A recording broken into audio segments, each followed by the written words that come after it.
So Roots and Shoots is the youth program of the Jane Goodall Institute. And what we do is work with educators of all types and all ages all over the globe to help youth take action in their communities. So we created a really easy to follow, very flexible kind of 4-step formula for this, where we provide resources to get kids excited and engaged about taking action, then have them map their communities to identify the needs of where they could take action, the tools and resources to take this action, and then some fun ways to measure their impact and celebrate their success. So I'm gonna really focus on the Get Engaged step today because that ties into our changes with storytelling and Google tools. So our challenge with Get Engaged is how do you get people from Jane down into their local community? Like you go and see Jane, you're inspired to take action, then what? Or you see her, you're inspired, but your friends, they didn't see her, they didn't get that same inspirational push to take action. So what do? So we created a number of curated resources for this. We pulled in some of Jane's historic National Geographic videos, some videos of her speaking, her books, and then we also pull and curate stories of other youth that are doing things to help get kids inspired. So they have their own videos of projects and things like that.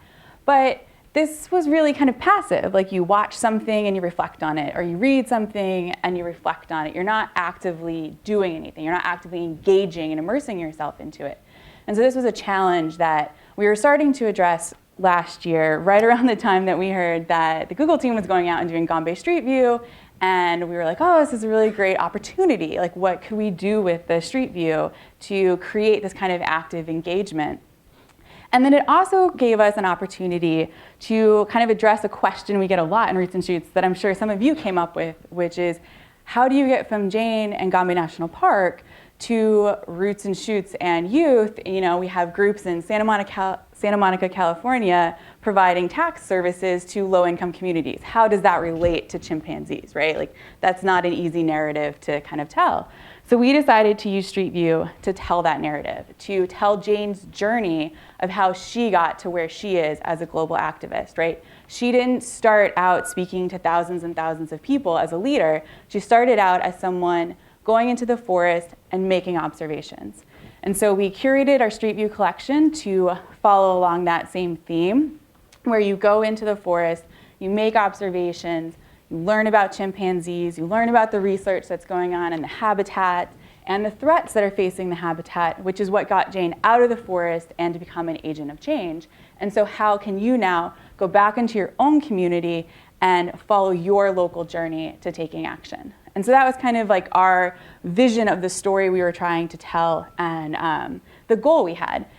And then the nuts and bolts of how we did it, I thought I would kind of just go over like what we ended up doing. And I'm not a Mac person, so as I transition, we'll see how this goes. Can I just navigate? Yeah, awesome. Okay. So this is the Gombe Street View page we put together. And we just made it a really fun, curated page. We got to embed the video that Google had created. I'll skip the cardboards for a second. We embedded some Street View images of Jane's house when she's at Gombe, so you don't even have to go anywhere to kind of navigate and explore where she lives. We pulled in some activities, some of Jane's original journal notes, right? These are things people can't normally see, and it's such a great way to be like, when she was 26 and first making these observations, how did she do it, right? Learn some skills from her. And we pulled in some actual curriculum pieces from a couple of partners that are aligned to different standards here in the US, and just kind of went through the whole thing. And this was really easy, really simple.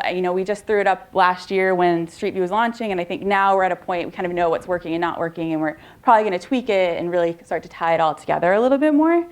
But we also got the opportunity to work with the cardboard binoculars, which some of you got to see last year, and then the map is back up there. And so what we did with this was we had a donor. We went to her and we're like, hey, we have this idea, these cardboard binoculars are really cool, like, can you help us buy some? And so she helped us buy 300 of them that we then got to wrap with the JGI's Roots and Shoots logo, which makes for really awesome pictures, to give back to the donor. And we created an activity guide. And it's different from the web page because an immersive experience needs to be a little bit different. And then we took the map that John created and we sized it down so it would print really easy for teachers on 11 by 17 paper, and the QR codes would size down, and they could really easily just keep using the same way that we showed them how to use it. They could go back into their classroom and they could do that same activity. And then, most recently, we had a second iteration of our massive open online course. And so we host this on Google's Course Builder platform, which I'm not going to go into, but if you have questions, I'm more than happy to answer them. We had educators from 96 different countries participate in the course. We integrated Street View. We used all of the same tools and resources that we had already had out there on our page, but curated them a little bit narrower. And then we put in some research for education too. So why is virtual reality immersive education important for cognitive and educational outcomes, right? Teachers need to know this kind of stuff. So we put all that together, and the Street View lesson ended up being the most popular lesson after the hey, hi, we're Roots and Shoots and this is what we are lesson. So out of 5 weeks, this was the one people seem to watch the most, which tells us that they're interested in this and that we should keep working and developing it. And then really quickly, kind of what's next, right? So now we have Street View. In our map section, they use Google My Maps. And so for me, storytelling and these tools, the next way to integrate them is into step 4, measuring your impact and celebrating your successes. Where are youth telling their stories? So this is a photosphere that one of our youth leaders, he learned about photospheres last year, got really excited about it, and now he's gone out and he started collecting all these photospheres of his project, and he's trying to build his own little mini time lapse of the impact he's having in this habitat, which is really cool. And then the bottom one is this super simple My Maps that one of our youth leaders learned how to use, and she's using it to show an impact.